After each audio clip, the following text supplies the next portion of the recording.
to phonetics 3 actually. This should be number 3, where we will be learning about vowels and consonants. That is, we will go through all the vowels and consonants and how they're produced and what their characteristics are in terms of articulation. So basic distinction between vowels and consonants is the flow of air. For vowels, a flow of air through vocal tract is not constricted. There is no obstruction in there when you say ah or e. The flow of air is almost completely unobstructed. There is no constriction there. There is nothing stopping it. There is nothing shaping it to make it a consonant. If the flow of air is completely or severely constricted, we are making consonants, right? And we will start from consonants. Consonants are produced with more obstruction of airflow through the vocal tract, so above our larynx, right, into our mouth, than vowels. They are characterized by the following set of attributes. So how are we going to describe consonants, articulatory speaking? Meaning what kind of gestures with our lips and tongue and vocal folds we are making? That's the question. Um, and the first attribute is voicing. So vocal folds are in our larynx, and when vocal folds are vibrating, we are making voiced sounds. When vocal folds are not vibrating, we are making voiceless sounds. Then, place of articulation. Place of articulation, as its name suggests, tells us where this sound is made. For example, sound t, when you think about it, or when you try to be conscious of how you're making it, t, t, t, t, you're placing the tip of the tongue on the roof of your mouth, right? Manner of articulation, meaning the type of constriction. How, right? While place is where, manner is how. And s, s, when you make this sound, you're making certain friction, whereby air is constricted to go through a narrow passage. This narrow passage is creating the friction, and you're making a fricative, right? Now we'll start from the start, right? From voicing. On the way out of the lungs through trachea or windpipe, air passes through larynx. In larynx, we have vocal folds. Vocal folds are just an elastic tissue that can open and close very fast, right? If the vocal folds are open, air passes cleanly through, right? So we are making voiceless sounds. If the vocal folds are open or lightly brought together, um, yeah, sorry. So if they're open, then we're making voiceless sounds. There is no vibration in there. If they're brought together, we are making voice sounds, and we can check that easily. First, we can do it visually. Laryngoscopy, which I showed you in class, is the way to do it. When we insert a little a fiber through the nose, the fiber has a camera on it, and we can go to the nose, into our mouth, and view from above our vocal folds. Vocal folds can be open, and when they're open, we're making voiceless sounds. When they're close together or brought together, we're making voice sounds. Just think about z, z, and press your larynx, this protruding part of your throat, with your fingers like this, and make z and s, z, s. If you feel the vibration, then it's a voiced sound, right? There is a lot of vibration because air is going through it, and vocal folds are closing and opening all the time, very fast. And I showed you this in a video. So there are English sounds which are voiced and voiceless, of course. F is voiceless, V is voiced. Again, you can try the same thing and say v, right? And you can feel it. You can also maybe feel it with interdentals. They are less reliable, but this th is voiceless, as in think, thought. The, as in the, or this, or thus, is voiced. S is voiceless. Z is voiced. Sh is voiceless. J is voiced. P is voiceless. B is voiced. T is voiceless. D is voiced. K is voiceless. G is voiced. And finally, Ch is voiceless and J is voiced. So you have these pairs and it's easy to remember them like this, right? Voiced and voiceless. Of course, I didn't say this, but um,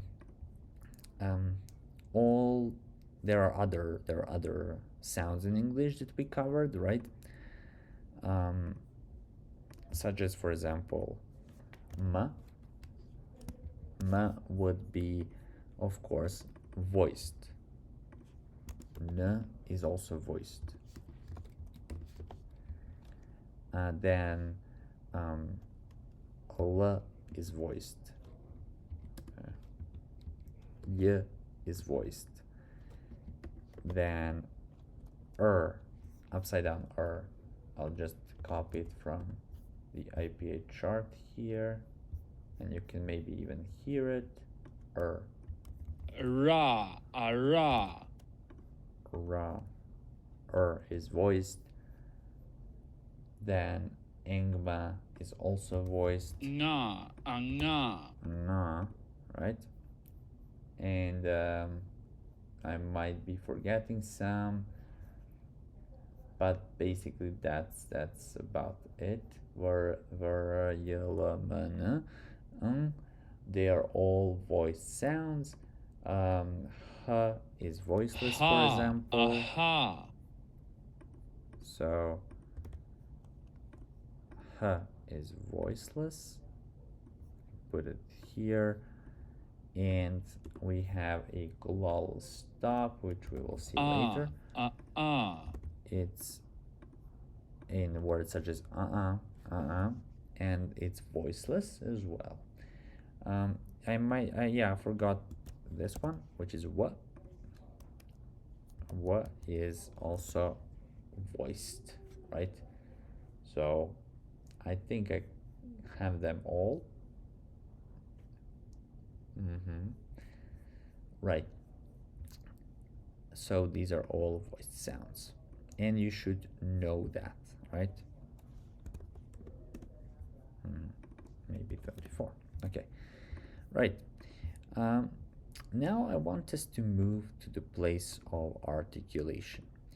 The place of articulation describes where in the vocal tract you're making the sound.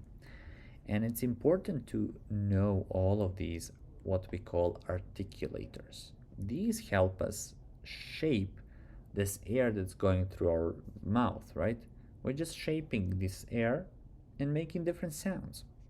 So for example, we'll start from lips, right? We have two lips, upper and lower. We have upper and lower teeth behind them, right? Then we have tongue. Tongue has several parts: tip of the tongue, front, back, and root. The tongue is the most movable part of your vocal tract. It does a lot of work for us, and it hits the roof of the mouth usually, or different parts of the roof of the mouth. So it can hit, for example, this part, which is called alveolar ridge. When it hits alveolar ridge, we are making alveolar sounds.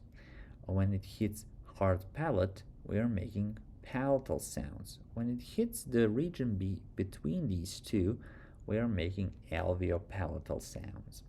And when it hits the velum, we are making velar sounds. When it hits the uvula, we are making uvular sounds.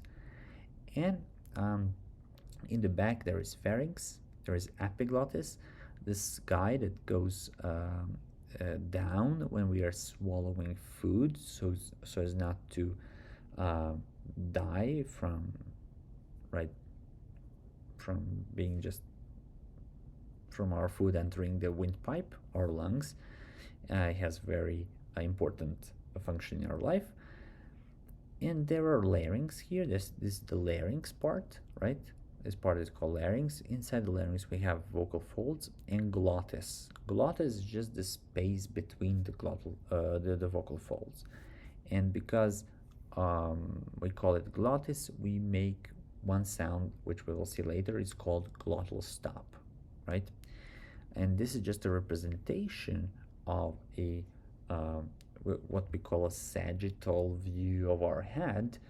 If I were to turn to this side, right, or the other one, and then you slice my head into half, you will see this, right? Not exactly that, but this is just a nice and easy visually represented um, uh, vocal tract. A vocal tract has three cavities: nasal cavity, oral cavity, and pharynx. And if the air goes through nasal cavity and through our nostrils, we are making a nasal sound, right? So there's the difference there. But for the start, we'll start from the front of our face, and uh, that's where the sounds which are made by both lips are. These are called bilabial. Bi means two, and labial means lips, just a Latin word, and that's how we will remember it. Bilabial. There are two, actually more than two, three bilabial sounds in English. These are p, b, and m, right? P, b, and m, and where if you make them p, b, m, you will see that you're making them with both lips. Then labial dental sounds. For labial dental sounds, we are making a constriction by lower lip and upper teeth. So v, v, v, right? We're putting the lower lip onto our upper teeth. V, v, right? Then dental sounds, whereby we are putting our tip of the tongue between the teeth, like the, the, the, the, the, right? These are the two dental sounds. Then alveolar sounds. There are many alveolar sounds in English, such as t, d, s, z, n, l, and this alveolar flap, which is prominent in words such as city, city, city, almost a r-like sound, city, city, city, city, but it's alveolar. Then alveopalatal. Alveopalatal sounds are made when the blade of the tongue, just behind the tip of the tongue, is brought together, or just touching the roof of our mouth behind the alveolar ridge. So in this vicinity here, not really hard palate yet, but somewhere between. So when we are making sh, sh, sh, j, ch, and j, we are producing the alveopalatal sounds. You can feel a difference between s and sh by trying to push the air out of your mouth more than usual. For example, if you're saying s, s, s, you will feel the air rushing at the alveolar ridge at this point here. If you do the same with sh, sh, sh, you will hear and feel, actually better to say feel, the air rush at a little bit behind alveolar ridge, and that's how you will know, oh, I'm really doing this. It's alveopalatal. And there is only one palatal sound in English, and that's y. Y. You can do the same with y, y, yeah, yeah, right? And you can feel the air rushing at the palate, hard palate region. There are three velar sounds in English, so this velum is very important. The back of our tongue touches it to make k, g, and ingma, right? And we have two glottal sounds. Glottal sounds means that basically they are made with vocal folds. Um, h is just a puff of air that goes through glottis, and this glottal stop is a stop of air with our vocal folds for a brief second, as in bottle, bottle, bottle, bottle, or in we're doing everything with our um, vocal folds, right? And I showed you a couple of clips. And now I want to summarize English places of articulation. So bilabial, b, b, m, labiodental, f, v, dental, th, and the, alveolar, t, d, s, z, n, l, r, and a, or as in the city, t, d, d, d. Then alveopalatal, sh, j, ch, j, palatal, y, velar, k, g, and w.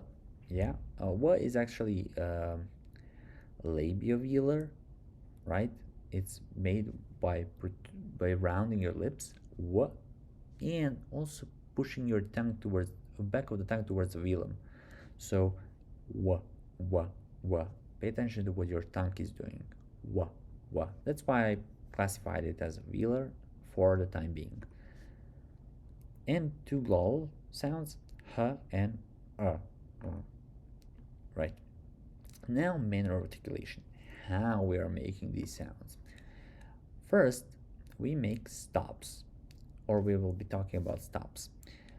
Stop, as its name suggests, is a sound in which we are making a complete closure to airflow in our vocal tract. So we are completely closing off the airflow. Airflow is going through our vocal tract, and we do something like b. No air can pass, right?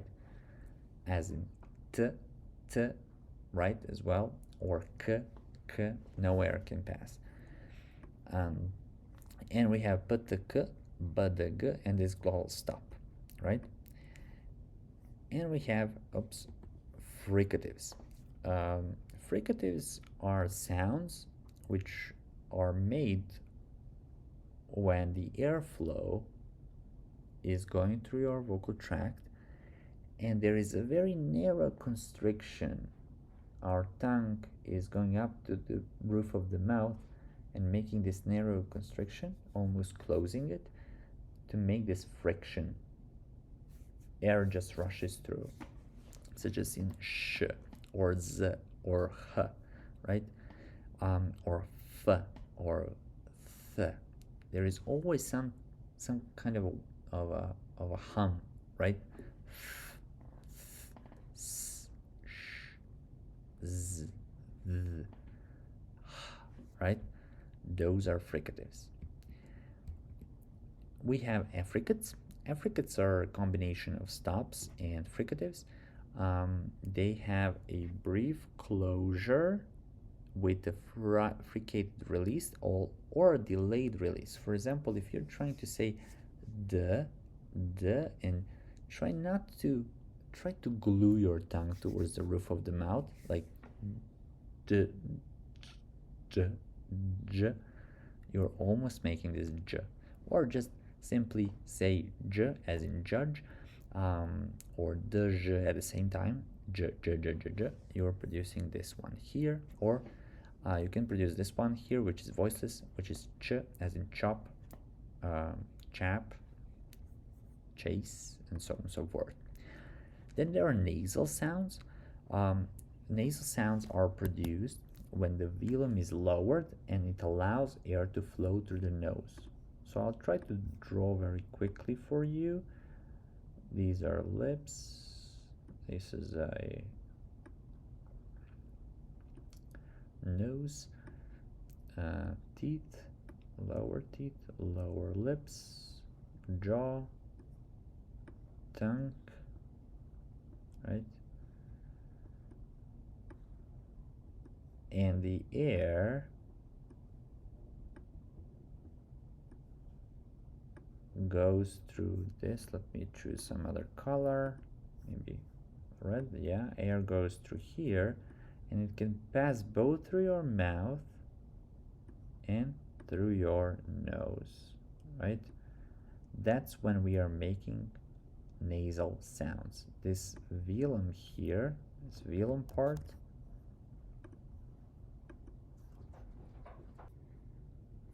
so my apologies, I was interrupted by one of my colleagues, so I will continue. As I said, if the airflow is coming through your nose, when the velum, this part here, is lowered, then we are making nasal sounds. And in English, these are M and engma, right? This guy here. All right, and we have liquids. Liquids are sounds with a minimal constriction in vocal tract. So basically, there is not a lot that is happening here with liquids with respect to obstruction of air. There are three liquids that we will be talking about. The first is lateral, the second is retroflex. An English retroflex liquid is R, and English lateral liquid is L. English lateral liquid is produced L, right? By placing the tongue of your mouth in the center, and air passes through the sides of your mouth, right? L. For retroflex liquid, the tongue is curled up and bunched up a little bit. So the tongue does this basically on the roof of your mouth, and we are producing right? And finally, alveolar flap or tap. It's not technically a liquid, but it sometimes resembles the R, as in city, attic, and then you can hear some of the descriptions of this flap or tap being made as if it was a liquid, as in or city. If you produce it very fast, as in butter, then it does resemble it a little bit. So that's why it's in this category. But otherwise, it should be alveolar flap or tap. You should know it like that. It's flap or tap because the tip of your tongue does the flapping or tapping, most likely tapping movement. It taps on the roof of your mouth like this, and it goes back very fast. Sometimes it flaps as well, like a flap on a door. It goes a little bit here and then back, right? As if it was a flap. So as I said, not a liquid per se, but in the course book it is considered one of the liquids. And finally we have glide or glides. There are two English glides.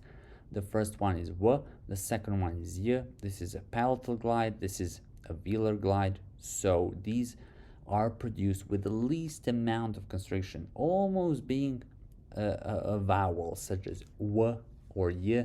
W is very similar to U, right? W, U, and Y is similar to E, right? So you constrict your airflow a little bit and you get Y, from E to Y, E, right? That's why we have some vowels such as A that almost look like A instead of A, right? But they're very, very close. Okay, I'll go to presenter mode. And finally, we have a full consonant chart. This consonant chart is showing a couple of things. This part here is showing place of articulation, meaning where in the vocal tract you are making these sounds with lips, with lip and teeth, with teeth and tongue, with tip of the tongue hitting alveolar ridge, with tip of the tongue hitting the or blade of the tongue a little bit behind the tip of the tongue hitting the alveopalatal ridge, the area between the palate and alveolar ridge, right? Or between the palate, hard palate, and alveolar ridge. And finally, the palatal sound, y, which is when your body of the tongue is almost hitting the palatal area or the hard palate. Then the area which is called velum. These sounds are called velar sounds that are made at this area, and the glottal sounds, or the sounds made with vocal folds, right? Or at this area of vocal folds. So this is one dimension. The second dimension is the manner of articulation, right? These are the categories in the manner of articulation, and there are stops, fricatives, affricates, nasals, flap or tap, lateral, retroflex, and glide sounds. The third one is voicing, right? We mustn't forget about voicing. Trying to draw here, it's a little bit difficult. Okay, voicing. You can see on the chart that we have p and b, right? Those one to the left are voiceless. P is voiceless, f is voiceless, th is voiceless, s is voiceless, and so on and so forth. Those ones on the right are voiced, right? B is voiced, v is voiced, d is voiced, j is voiced, g is voiced. And pay attention to these ones that don't have a pair. N is voiced, flap is voiced, l is voiced, is voiced, right? M as well, w, y, engma. All of these are voiced, and we have two voiceless ones, glottal stop and h, which don't have a pair, right? So that is how you're going to read the consonant chart. And not only read, you are going to learn all of these, and you will be asked to reproduce them for your midterm. For example, I might ask, what is the place of articulation of v, and manner of articulation and its voicing? Or what is the place of articulation of the first letter in the word fish, or the first sound, sorry, in the word fish? And that should be the sound f. You should decide that on your own, right? What is the place, manner, and voicing of this sound? Those are the questions you might get. But what about vowels? So we've covered consonants. What about vowels now? Vowels can be characterized along 4 dimensions. So 4 properties of vowels. The first one is the height, where your tongue body is. Is it high? Is it mid? Is it low? If it's high, you're making a sound such as E or oo. If it's mid, you're making a sound such as E. If it's low, you're making a sound such as ah. Then the frontness of the tongue. All of this is relative to each other. So if the tongue is front, it means it's fronter than for those sounds who are back. For example, E, for E, the tongue is fronter than for ah. For oo, the tongue is back, and for E, the tongue is front again. Then roundedness of lips. Are the lips rounded? With ooh, they are. With ah, they are not. And tenseness. What is the degree of effort you need to produce vowels in English? E is very tense. I is not. It's lax. E is tense. Is lax.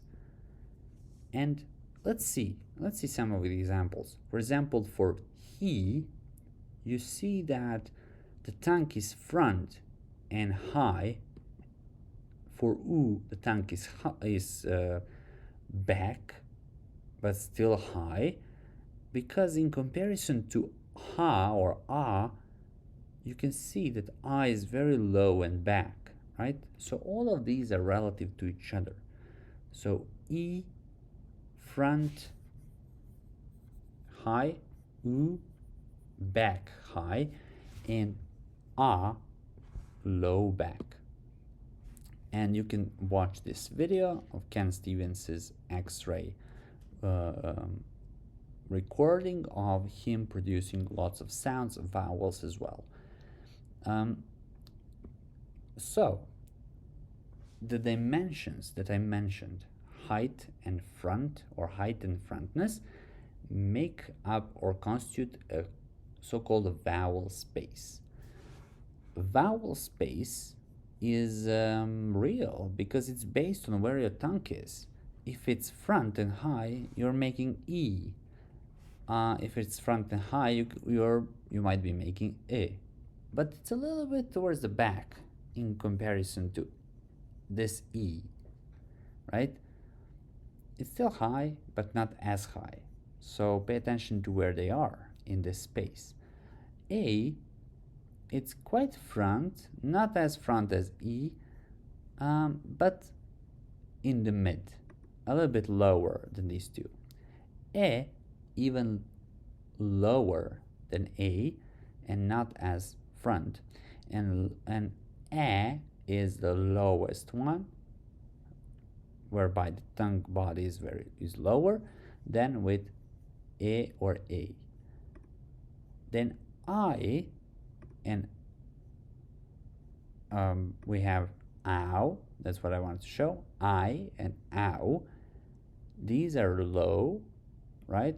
Central, so not front anymore. Then we have the two neutral sounds or very central sounds. Mid-central is is the most reduced, most central, most mid sound you can get. It should be a little bit towards the back. In some other charts you will see it in the back, so it's more towards the back than central, but you can remember it as like this: central, mid. And as I showed to you, is back, low. Oi is mid, back. O is even backer, right, towards back. We have U, which is a little bit towards front but still in the back area, and U is quite back but high, right? So these are the two dimensions, height and frontness, that define this vowel space. Now, out of these vowels, only four of these are rounded.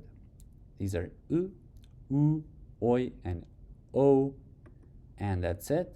And we have a shaded area here, or the division into lax and dense vowels. Those within the shaded area, I, E, A, U, are all lax vowels. The rest towards the edges of this vowel space are tense vowels, and that's what you should know. So basically, as I said, I'll draw a little bit more. If you think about humans' jaw and lips and tongue, I'll try to draw first the upper lip, right, and nose, and the roof of the mouth,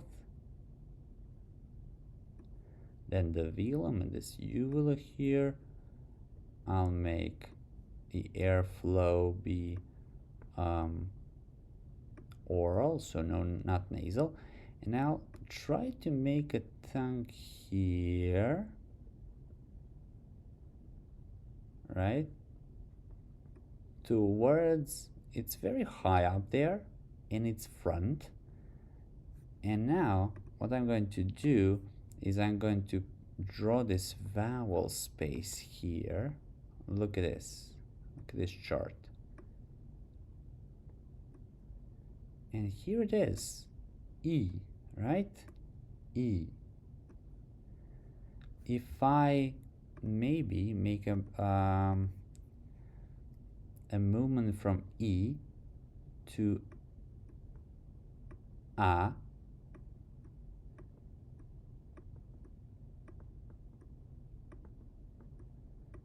you see these dashed A lines, then I am saying ah, right? It's here. If I make another movement, orange one, towards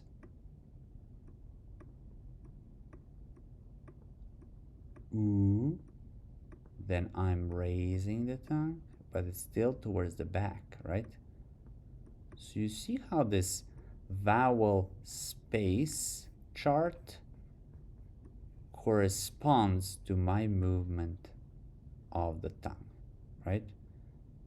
And that's why it's quite grounded in reality, right?